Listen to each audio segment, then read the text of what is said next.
No, it's amazing to meet you, and thank you so much for all the work that you're doing. I think my first question was just at what point did you realize that this was the kind of work you wanted to do, or like what was it that inspired you? I have a microphone. Okay, you can repeat again your question, please? Yeah. I just wanted to know like what inspired you to begin the advocacy and work that you're doing for women and girls in Congo. I think to inspire me is I have here. Yeah.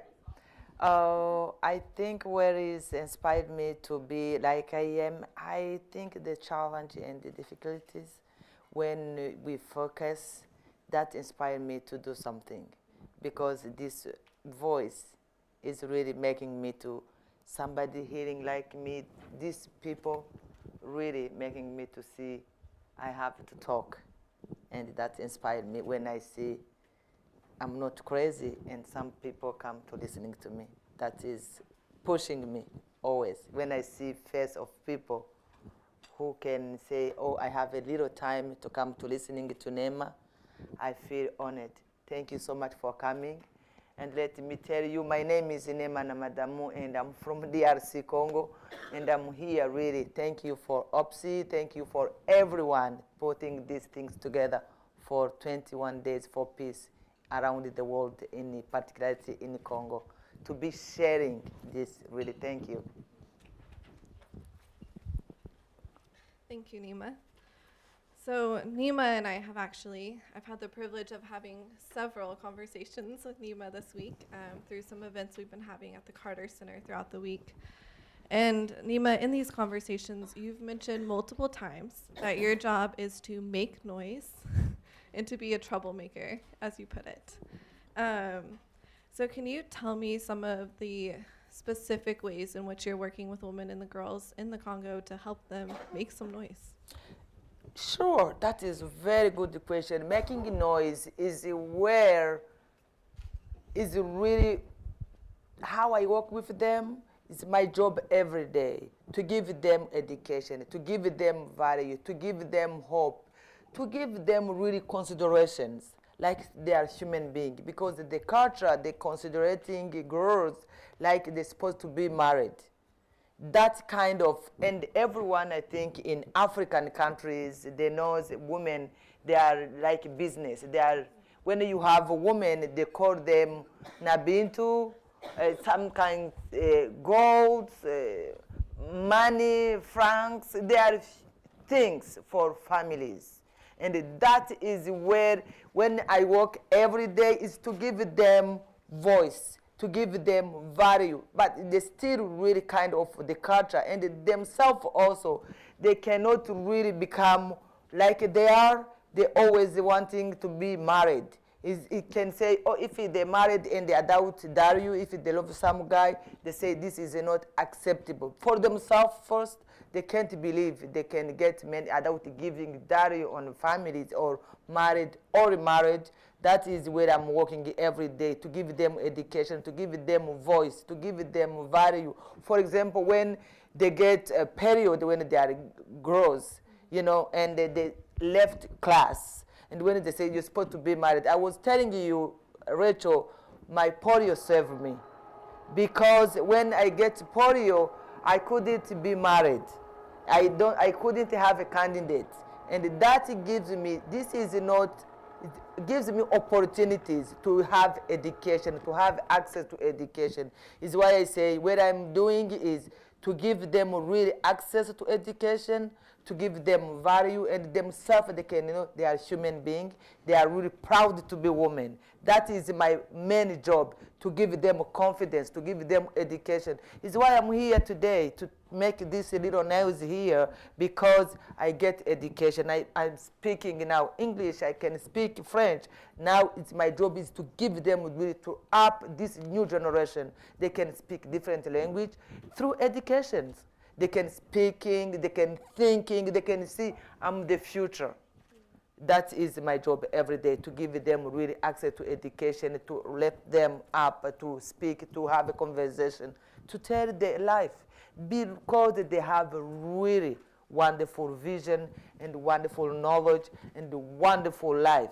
It's like some kind, not to considering them like black women, nah, they are nothing, they are poor. They have this image for themselves.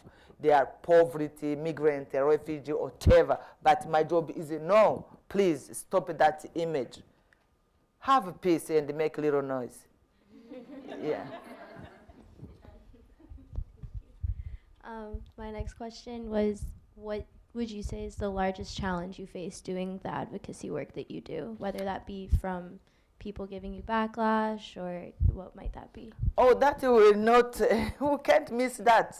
You know, that is always stories we have every day. Maybe challenge, first of all, challenge is because I'm a woman. That is the challenge. Every woman have this challenge. You know, here in the United States, women to have access to vote. For example, women to have same position with men, but the salary is not totally same. That is a challenge because I'm a woman. But for me, this is not a challenge. It's the opportunities. It's always I tell you that. That is really opportunities to give, to be women, to be proud. You know, women, they are always kind of not a challenge. For me, it's really some kind, is a common challenge. It's a global challenge to be woman. That is no discussing, because when I'm talking about it, because this is the system who make this challenge, but it's opportunities. Really, when the women are talking, when we fight, like for example, Hillary want to be president, and the people in Africa was saying, this is not a woman. She's maybe not normal, because she's trying to be that way, because the system is how system is built. That is the challenge I have, is a common challenge, is a global challenge to be a woman.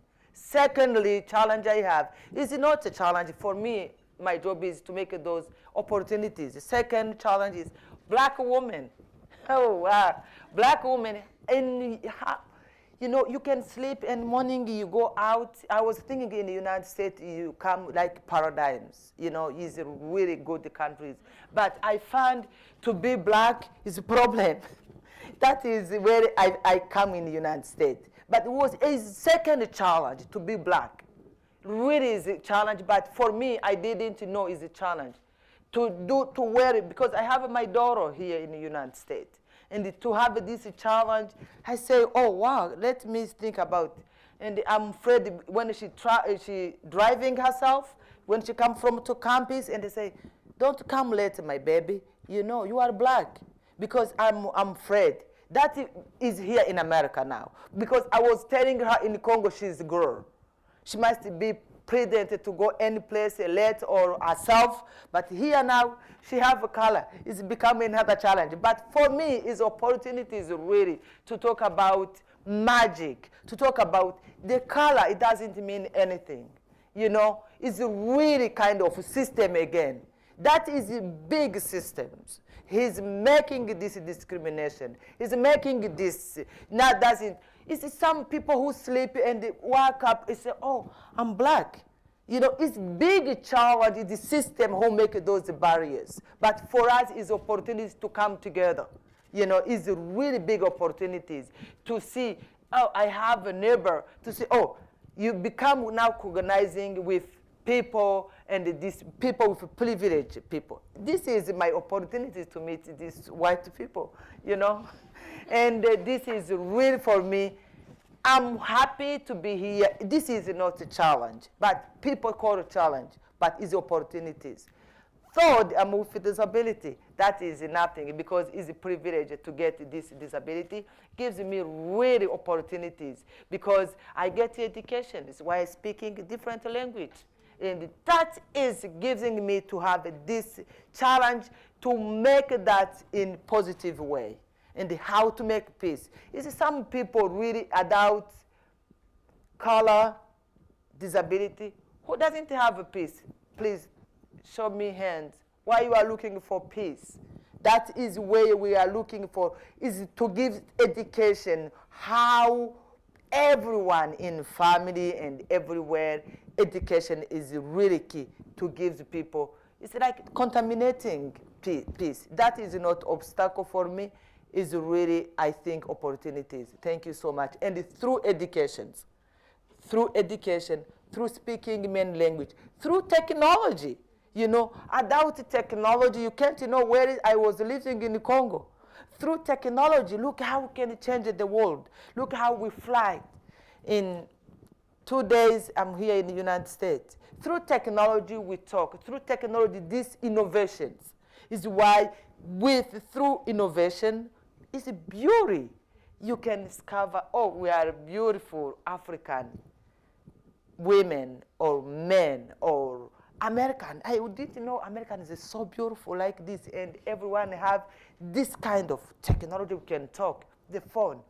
How we can use this beauty of universal offering to us adult education. I'm meeting these young ladies. Look how beautiful you are. How peaceful. Look, everything. And we are talking. This is really kind of making people together. This is through technology, through education is why we communicate. Thank you so much for asking me that question. Oh, thank you, Neema. You kind of got into my second question a little bit, but Yes. if you could just dive a little bit deeper into that concept of education, and why is education, specifically like access to information and resources and knowledge, so important to the women and girls in Congo, and what are some more specific challenges that they face in pursuing that? Yeah, you know, that kind of is where when you have education, when you have information, you have power. You understand what I mean? Education is power. Education is communities. Is why we say about education, those girls, they're facing really kind of a challenge because they always, when they're born, they're educating them, they're supposed to be married and they save families, they have a kids. And to have a kid is not bad, really. I love kids. And is kind of, and to have a partner, to be married, you know, men, I love men, they save us, you know, they give everything. We are queens. And men, when they serve us, they give us this loves and education. Why we're fighting is the system again. The system, it doesn't want to know how beautiful to be educated it is, how powerful to have education.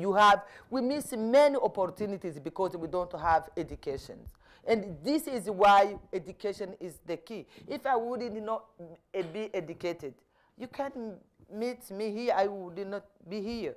Education is really kind of powerful. And when you get to see, oh, it's time now to go to a meeting, you know to read what, you know? And you know how to do, education is everything. To have access to education is to have access to opportunities. Yeah. Thank you. I feel like I already might know the answer to my next question, but I was going to ask you, what would you say is the most pressing issue globally and in Congo for women and girls facing today? Today, global issues is challenge time. Yes, and everything, because we are moving big event, world, the system, the mind of these people who made the system, the patriarchal system around the world is so big, heavy machines. It's like we are trying to push, to change another page. This is a really critical time where they are bringing, it's no problem to be black, to be disability, to be woman or man or whatever. It's not problem. But it's that system, the system they build themselves. That is a really challenge. And for that, because in Congo or in Africa, that system is still so heavy. Yes, because it's that really challenging we're still having. For example, in DRC, we have girls, you know, problem about pads. To have access to pads. No one woman who will know, who will say this is a problem. And secondly, we are building a school. And that school we are building in Itombwe, where I born, and is the women, they don't have access to no water. No water. We was living like naturally. This is my first, we are now, because this whole people looking for minerals, and they're looking this world, because my country is a very rich country in the world. And very, now, right now, people, they are looking for, I think you see the movie, because that's minerals. They're working on laptops and everything, electronical. The people come steal those kind. And when they come, they're digging now minerals. And when they wash minerals with chemical, water goes everywhere. Because we don't have like you can open water. No. It's only we live naturally. We go to river, and those rivers, it goes everywhere. There are so many that are connected, and the people drink that water. And my mother passed away with cancer in my village, and many people, they are dying because no water. That your question was what again, please? What's the biggest global issue that women and girls face? Yes, that is now I'm locally now, because we don't have water, for example, and the girls and women, they go every day 2 hours bringing water for homes, and those girls is not men. Men doesn't work to go to bring water. This is a job for girls and women. I think you are like, you've been in Africa. You know how going to bring water everywhere, and this is really local issues now. This job is for women, and women have babies in like clinics where I'm trying to bring in now water, adult water. You can't imagine when you go to give birth, you go with another person, a relative, come and go to liver, bring a jerrycan with water. And this is why sometimes I'm really happy to be here to bring these opportunities to you guys. Bring water to women. Water is life. We have global issues. We are women, and we have also local and national our issues like water. Here, I think you have water. Everyone have water in the house, you know. There we don't have water. There we don't have pads. There we don't have medicine. There women still dying with because no blood, because they give babies no help. You see, I'm surviving polio. I think everywhere in the world, no polio again. But because I get that is a gift I get for life. And I'm not happy for that. But if we couldn't have maybe government or system, we could, maybe I can be, I'm still queen, you know. But if I will not have these kind of issues, these many women, and those kind of, this we want is the local, is that issues we are facing. Thank you for asking me. That's a good question. Go ahead, please. So, all right, Neema, you know I'm going to ask about this. But Yes. the DRC is quickly approaching the presidential, provincial, and parliamentary elections on December 23rd. Yes. And we know, I think it's been clear even through what you're saying, that these elections are really important. Yeah. They're also the opportunity for the first democratic transition the Congo's seen in a long time. But with that, what do you see as being the main populations who have a limited access to vote in the Congo, and what are those limitations? And if you could give your own recommendations to the city, to the Electoral Commission, based on those limitations, what would they be? Oh gosh, this is really good questions. It's like when you say people don't have access to water, and there for CENI is election commissions. We call them in DRC CENI. My advice to them, I think, is always tricky system, and I think they have a, I don't know how I can call it. I don't have a good word to give the description that kind of elections. I think it's mafia organizing. Yeah, and they have a really this, I'm sorry to say mafia, but I don't know how another name I can give, because I'm not politician. Really, I hate those kind. Because, you know, we have election and we have those machines, and the president doesn't want to move on to be out power. And now, right now, is really making little like trouble and bring other partner, mafia partner from Rwanda and Burundi militias. They are helping and killing people because himself he say, "Oh, I'm not going to be again a candidate," but he's bringing really war, people fighting. I think he's not going to be. I don't know if it will be, but if it will be, is my recommendation is how we can really help women to get to read, because the women there, they are doing like where people who's in office told them choose this. Some people, they are literacy, they don't know how to read, and they choose whatever people in office said. Touch here, your hands with your finger, touch here.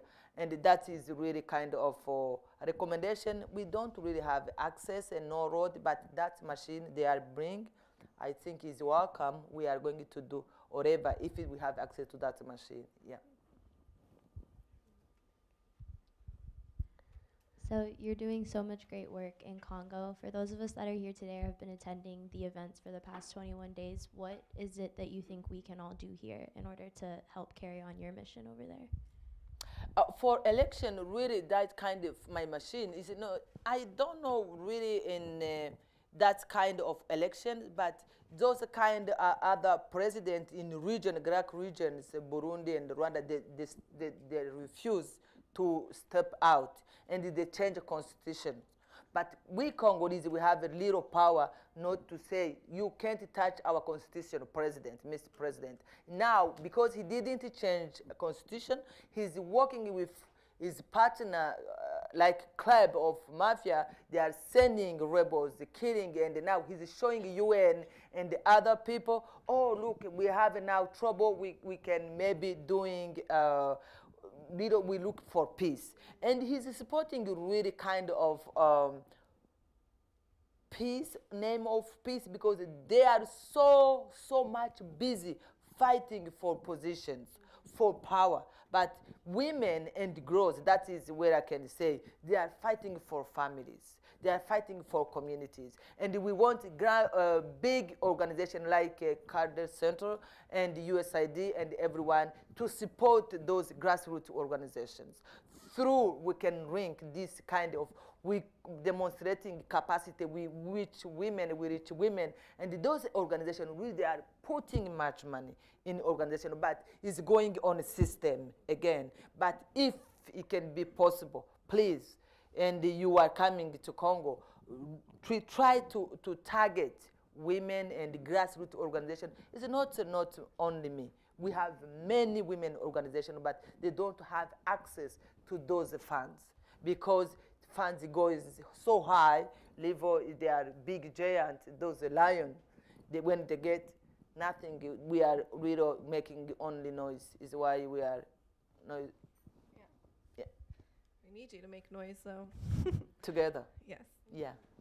So, Neema, like I said, I've had several conversations with you this week, and I am continually just amazed by your courage and your love and your strength that you show. But I also know the context you work in, and I know it's often painful, and I know it's often complex and challenging, and there's a lot of danger. And so my question is, what keeps you going? What motivates you? What keeps you filled with love and hope, other than your sense of humor that we know well? Oh, gosh. That is really, really good questions. And I think what gives me courage is how I grow up with my mother. My mother passed away without knowing to write one or two or her name, but he gives me love. He gives me really kind of constitution myself. I didn't grow up like have shame to be with disability. I was really kind of with big love. I always like baby to my mother. He gives me that kind of constitution on myself. And I was always proud to be whatever I am. And now we are working. Let me tell you my stories. One story is my daughter she gets, I send her out one day out in my house to buy me a time credit to call somebody. It was like 6:30 or almost 7, and he was beaten by military. Yeah, they beat her really seriously. And he called, said, why he called me? Is he around the house in the corner? And they said, oh, she was beaten by military. And there was a colonel, like 2 or 3 lanes was between us. They beat her, and because I think it was look how they can get me. And they know I was working and I was still working, and they have maybe voice, and they can maybe going to justice to look for vengeance. But that day I couldn't sleep. And I said, what am I going to do? Where is this challenge? Why this come? And really I went there in the morning. Say, oh, mom, and say, you are my sons. You are supposed to give us the security. And how you can, oh, please forgive us, mom, forgive us, forgive us. And they put those boys on prison. Yeah, they beat them a little bit, but without my request. No, because the colonel only, he heard that, they went out, they beat girls. I think they was trying to rape her, but it was people there, and help her, and she got home. And that kind of, to take that decision was really gives me like, okay, I love them. I don't hate really, I don't know how I can do. And I take the decision to forgive. Really, forgiveness also gives me peace. And it gives you power on that someone who have guns. And someone who have a really kind, it's not power inside the power, it's outside the power. You can have guns, machine guns, bombs, it's outside. And sometimes we work really so closely with anniversary offering as some kind of good idea. And when you get that, it's powerful, and is how you make peace. Adult now is not noise. Because I say, these people, maybe they are looking for me, but they will never get me. And that kind of, I see them, but they don't see what is in me. That is how I work with them. Yeah. If I answer that, your question, I answer? Yes. Okay, good. This is my final question, but so I had the opportunity to do a lot of work with women in Ethiopia through different organizations, and through conversations I had with family members or other community leaders. A lot of people seem very hopeful in terms of gender equity and just a lot of the change that's happening now, and the fact that there even like these women organizations exist. And so I was just wondering if you feel that sentiment. I know there's still a long way to go, but where do you think we are now, whether that be as Africa or in the Congo, in terms of making the quality of lives for women better? I think we are breaking barriers because we begin now, women begin speaking out. That is one step. And also system, people of power, they begin listening. To be here and to be car center is big. It's kind of, I have hope. And really, I think we are having, look, these people here, and listening to us, coming to share. And where is African now women? I'm not alone, is why I see. And we are not different. Let me tell you, it's not only Africa. In America, last month, I was in South Korea. I was speaking about comfortable woman, the woman who was celebrated Second World War. And still today, Japanese government, it never gives official forgiveness or official request to say, okay, forgive. Still today, we're still fighting for that. And I was all over world the survivors about women's sexual abuse around the world. I was there. I was guiding that meeting, and I wanted to embassy, Japanese. I wanted to parliament. I wanted fanfares. I wanted so far. But that kind is where I said, oh, how I found my life this way. Going to South Korea, going to Africa, going to America, coming to this big, beautiful, is mean they are beginning to listening to us. They open only the door. Is that we enter on a system. It's not only African, but I hope, you know, to have like Hillary be candidate, president of the United States. This is the beginning. This is our hope. And other person who will put his face there is now, they say, is normal. But it's beginning. And we are there. You know, system is real, slowly by slowly, and the families now begin to really understand. My mother didn't have anything to do with education. I have a little education, and my daughter, she's going to be doctor soon. You understand? This is a big step, and this is really, system is going to change. You are girls. You are African, you are American, and you are on a place where making decision she's really big, and she's kind of doing observation election in DRC from Carter Center. Now she'll bring news. She'll bring observation where she saw. And now the people can make that in considerations. I see really we are getting there. And soon, look, you guys, new generation, you are going to be flower star in the world to change the system. Thank you so much for asking me. Well, Neema, I think you are the big deal here. So for my last question, I just kind of want to follow up on Salome's a little bit. So we've seen you break so many barriers through your work with like women's access to information and just giving women a voice and a platform for their voice. But what are some barriers that still need to be broken? Barriers is really a kind of, it's a big deal because that's culture. In particularity in Africa, we have the culture still mean pulling back all women, and we still have those ideas. Sometimes they call you when they have you have this good position or opportunity. You know, I serve like as parliament in my province, and I serve as national technical advisor to national ministers. They can sometimes they say, oh, you are prostitute, you are this, and they give you bad name because they want to give you bad image. You are not normal in society. That is a really behavior, is a barrier we're still having.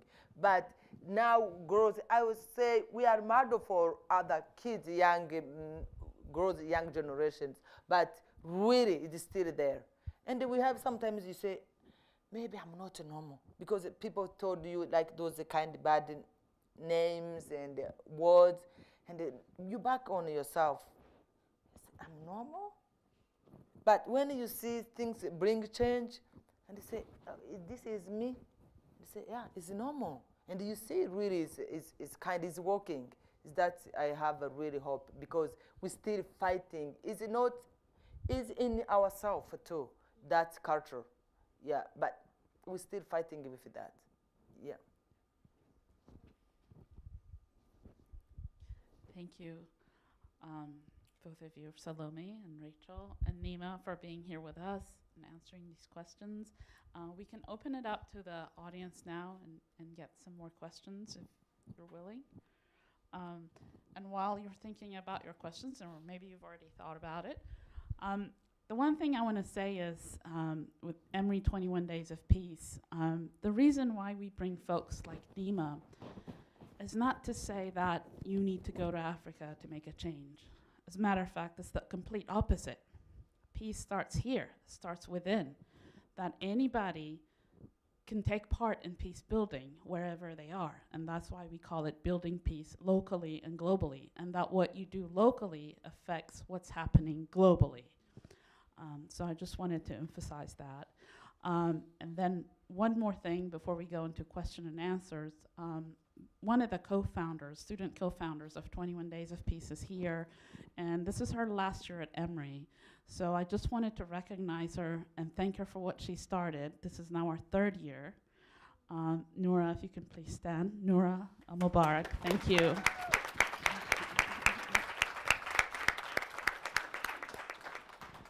I also want to thank today Stephanie Cerquera for everything that you've done to organize this whole series. We've been short-staffed this semester, and you've done an incredible job in pulling everything together. Thank you so much.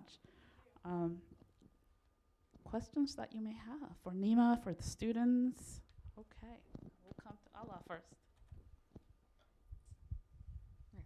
Hi, thank you so much for everything you've said. It's been so inspiring.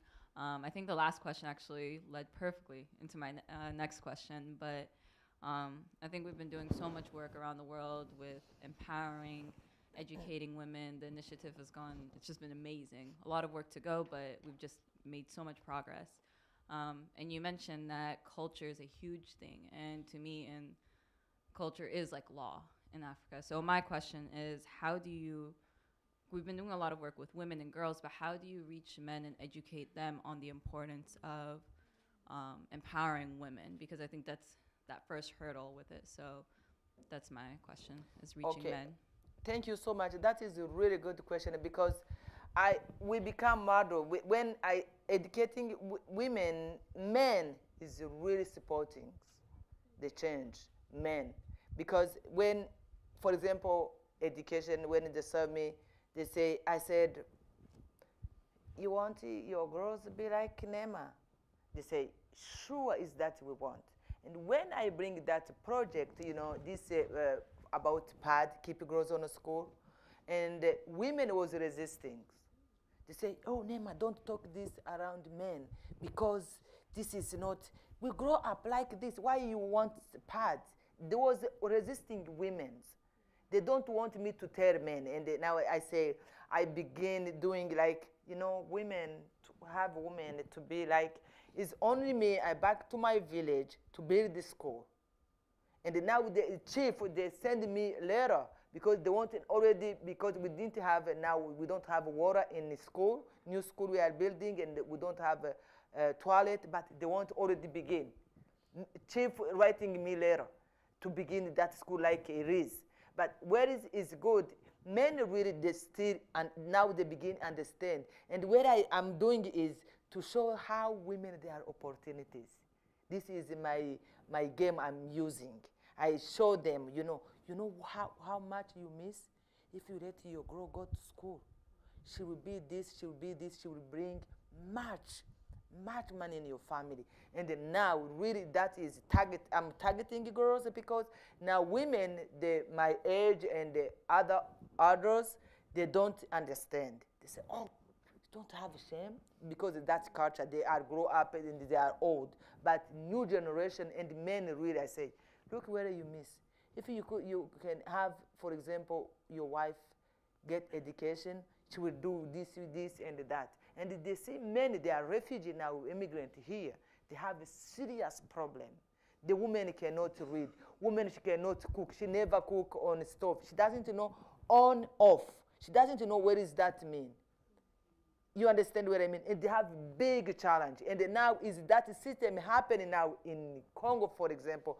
Men who have educations, they have now second wife to go out with them, to go on parties, on everything, because they can, because in Congo we speak many languages.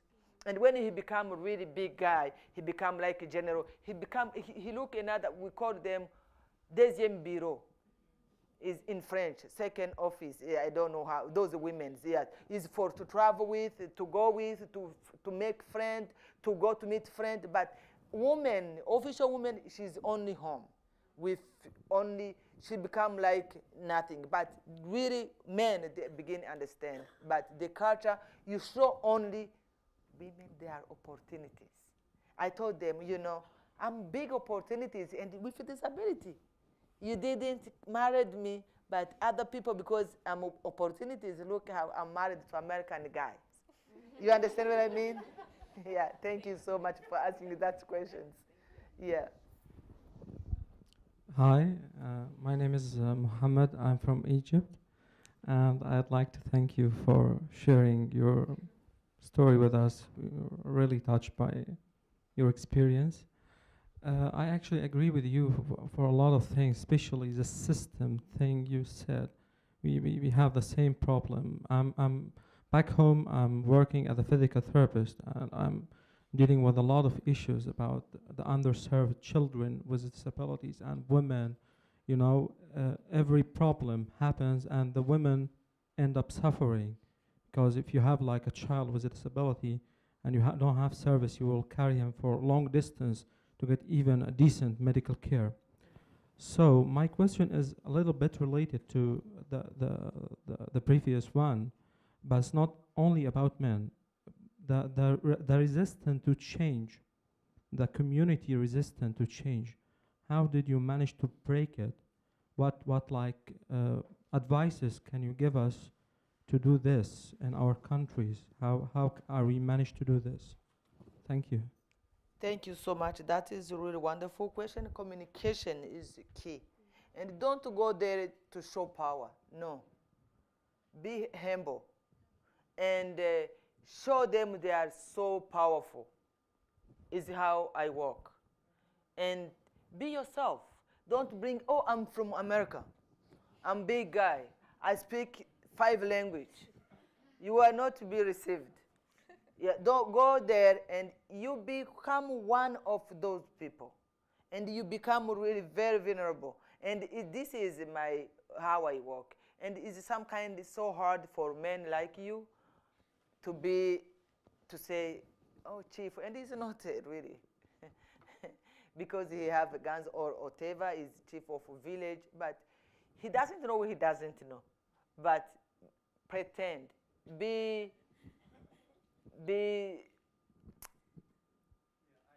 yes, thank you.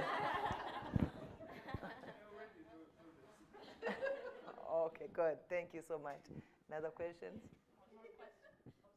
Yes. Hey, I'm Laura Martin. I manage the Center for Humanitarian Emergencies at the School of Public Health. And I feel like you were just talking about almost every single aid worker that I've ever worked with. We tend to bring ourselves to every single conversation and decision without thinking of power and privilege and how we replicate that. And you being from Congo, I know that you know that. So you've alluded to systems and funding, and you mentioned one of the major US donors.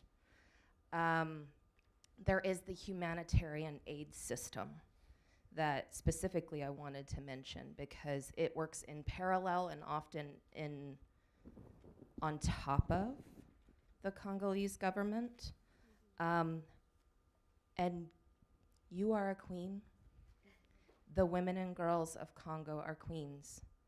And how can we, as the aid community, help queens to grow and thrive? Wow, you are welcome. Yeah, that is technical questions, if I understand well. Not necessarily. Uh-huh. From your experience, how can we get out of your way? What mean? No, come together. Don't get my way. Come, we go together, and we can be partner. That is, we are welcome.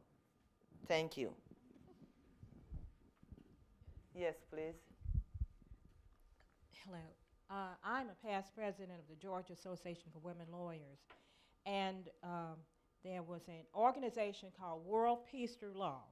The lawyers and judges visited around the globe to establish peace. So my question in the Congo, are there women who serve on juries? Are there women judges? And are there women lawyers? And are the women judges sufficiently independent that they are not under the domination of others?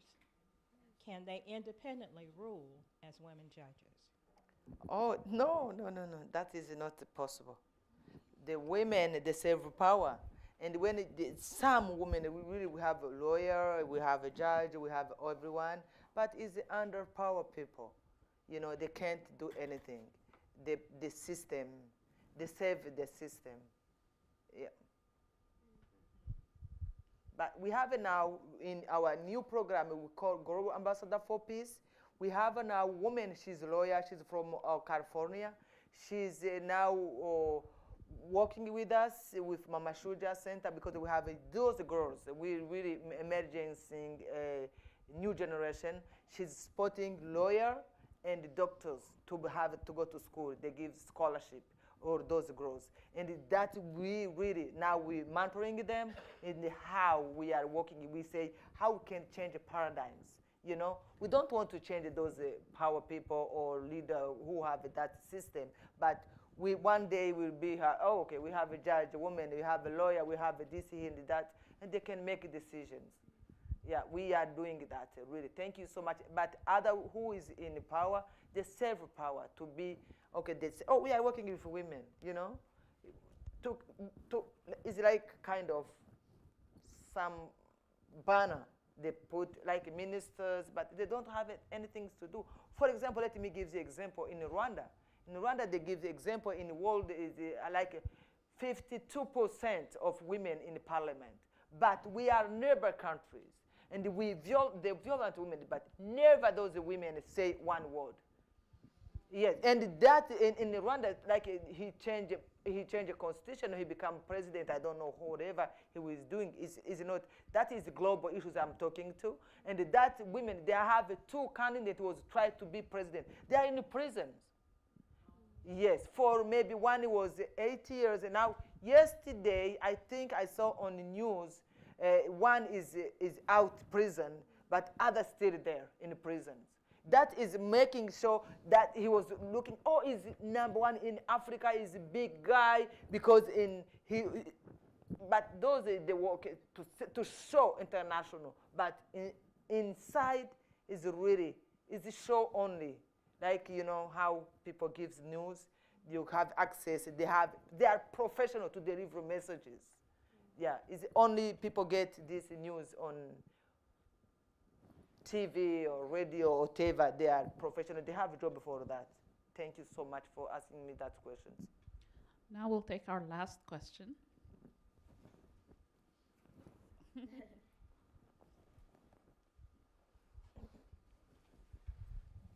My name is François from Togo. You know, Togo and Congo, similar. So I want to know a little bit about the situation of women who lost their husband. You know, yes. Who, what? Women who lost their husbands. Husbands, widows? Yeah. Oh, we have a really large percentage of widows in Congo because those civil war now maybe more 22 or 22 years now. From 1994, when the genocide happened in Rwanda, all those genociders come in our country, and those kind of young people, young men, become really vulnerable, became fighting. Many died, and the widows stay there now, become like slavery forever. There are no husband, there no one who take care of them, and everyone who come, they rape regularly. Now it's like they have a license for being raping, but everyone, because she's widowed, she can't be married again, and now it's really so bad. Yeah, they are there, so many percentage, and the young women. Yeah. So do you have a program for their integration, or I don't know? How you are dealing with that situation? That is really where Maman Shujaa mean is we bring them, and every day our program is how they can come, they can have someone who listening to them, who really welcoming them, we can talk. Yeah, we talk all time. I have a program to do or end the year on where I go to the small church in my church in town. I do material for them or end of the year, but because I can say it's that kind of small things I can have myself, and I offering to them. But there are so many, and they really don't have access to anything. And many women, there was a husband military, many big percentage they are widows. So this brings us to the end of our program today. Neema, I want to thank you again for being here with us today, but not just today, but the whole week.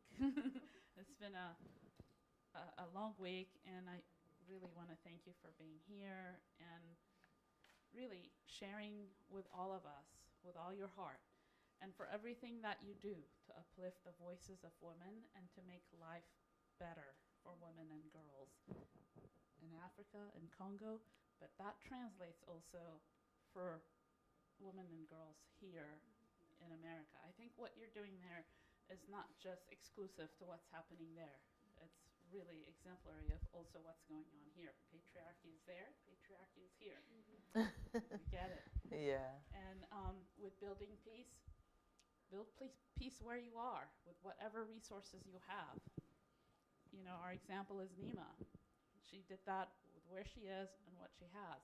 And the impact that she's making locally has an impact globally. And that's our message. I want to thank everybody for being here. I want to thank all of you for sharing with Neema, sharing this conversation. Ed, is there anything you want to add? Make a little noise. Yeah. Much more trouble. Yes. Thank you. you.